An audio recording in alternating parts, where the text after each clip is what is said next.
ముఖ్యంగా వైఎస్ఆర్సీపీ నాయకులకి ఎంత ఇబ్బందులు పెట్టినా కానీ ఎన్ని కష్టాలు ఎన్ని అవమానాలు భరించినా కానీ జైల్లో పెట్టాలని బెదిరింపులు అన్నీ ఎదుర్కోవాలి. ఈరోజు మన రైతన్నని కాపాడుకోవాలని చెప్పేసి పెద్ద ఎత్తున ఈ కార్యక్రమం పాల్గొన్నందుకు అందరికీ నా ధన్యవాదాలు.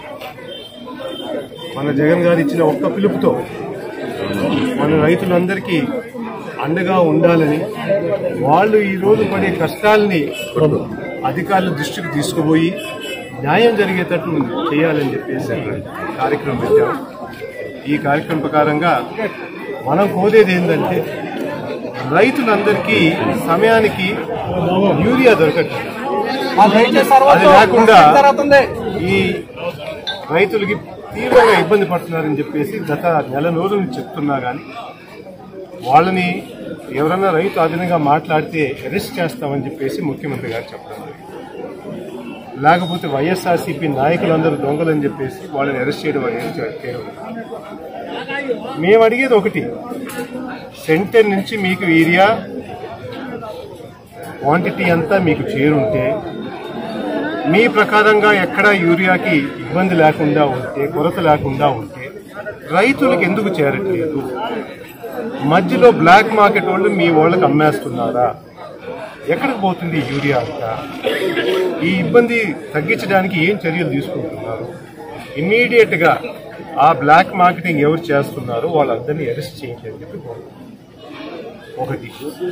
రెండోది, ఈ సంవత్సరం నుంచి చూస్తుంటే ఎక్కడ కానీ ఏ పంటకు కూడా గిట్టుబాటు ధర దొరకట్లేదు. అందరూ నష్టంలో ఉన్నారు. మొన్నే మన ఆత్మకూరు మర్రిపాడులో పొగాకు రైతులందరూ బాగా ఇబ్బంది పడితే వాళ్ళు దృష్టికి తీసుకున్నారు. అయినా కానీ ఆనియన్ కానీ, చిల్లీ కానీ, ఏమైనా కానీ, మామిడి కానీ, అన్ని విధాలుగా ఈ సంవత్సరంలో రైతులు పూర్తిగా నష్టపోతారు. జగన్మోహన్ రెడ్డి గారి హయాంలో రైతు భరోసా కేంద్రం అనేది వ్యవస్థ తీసుకొచ్చేసి ఎక్కువ దూరం పోకుండా వాళ్ళ సొంత గ్రామాల్లోని అన్ని విధాలుగా ఏర్పాట్లు జరిగేటట్టు వ్యవస్థ తీసుకొచ్చారు. అట్లాంటివి తీసేసి ఇప్పుడు మండల్ హెడ్ క్వార్టర్, జిల్లా హెడ్ క్వార్టర్ బయటకంతా పరిగిస్తుంటున్నారు. అన్ని చిన్న చిన్న పనులు కూడా రైతులకి ఇంత ఇబ్బంది పెట్టి ఆఖరాకి ఒక రేటు లేకుండా కూడా చేస్తున్నారు ఈ ప్రభుత్వం. ఆత్మకూరులో కానీ, నెల్లూరులో కానీ మేము కోరేది ఏంటంటే ఇమ్మీడియట్ గా కొనే కేంద్రాలు పెట్టి గిట్టుబాటు ధర వచ్చేటట్టు. ఈరోజు 14,000కు అమ్ముతున్నారు. పోయిన హయాంలో 23-24,000 ఉంటే ఇప్పుడు 14,000కు అమ్ముతారు. ఎక్కడ న్యాయం ఇది? గిట్టుబాటు ధర 20,000. అట్లాంటి ఇబ్బందులు మన రైతులు పడుతుంటే రేపు మీరు పోయి కడపలో 10 లక్షల మంది సంబరాలు చేసుకుంటారు.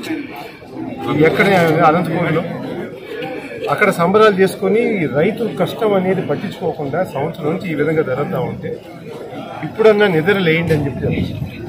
మీరు ఈ గత సంవత్సరంలో మీరు గట్టిగా చేసింది ఏంటంటే వైఎస్ఆర్సీపీ నాయకత్వానికి కానీ, కార్యకర్తలు కానీ ఇబ్బంది పెట్టేది, వాళ్ళని జైల్లో పెట్టేది, అన్ని విధాలుగా కష్టాలు తీసుకురావాలని చెప్పేసి ప్రయత్నంలో ఉన్నారు తప్ప మీ సమయం అంతా పరిపాలించేటట్టు, రైతుకు ఇబ్బంది లేకుండా ఉండేటట్టు మాత్రం లేదు. ఇప్పుడన్నా లేనిది. నిన్నే మీరందరూ గమనించుంటే నేపాల్లో ప్రజలందరూ ఎక్కి పోయి వాళ్ళ అసెంబ్లీకి పోయి వాళ్ళందరినీ బయటికి లాగినారు. మా చాలు మీ పరిపాలన. ఆ పరిస్థితి తీసుకొస్తున్నారు. మీరు గమనిస్తున్నారో లేదో? మీరు సాక్షి టీవీని ఆపేసి, సోషల్ మీడియా యాక్టివిస్ట్ ని అరెస్ట్ చేసి, లీడర్ని జైల్లో పడేసి రకరకాలుగా ఇబ్బందులు పెడితే ఇక్కడ మాట ఆగిపోతుంది అని మాత్రం అనుకోబాక. ప్రజలు ఒకసారి అనుకుంటే మీ దాకొచ్చి ఏ విధంగా జరుగుతుందో ఇప్పుడు నేపాల్లో జరిగే పరిస్థితి చూడండి. ఇప్పుడన్నా నిద్ర లేయండి. వైఎస్ఆర్సీపీ 40% ఓట్తో ఉంది.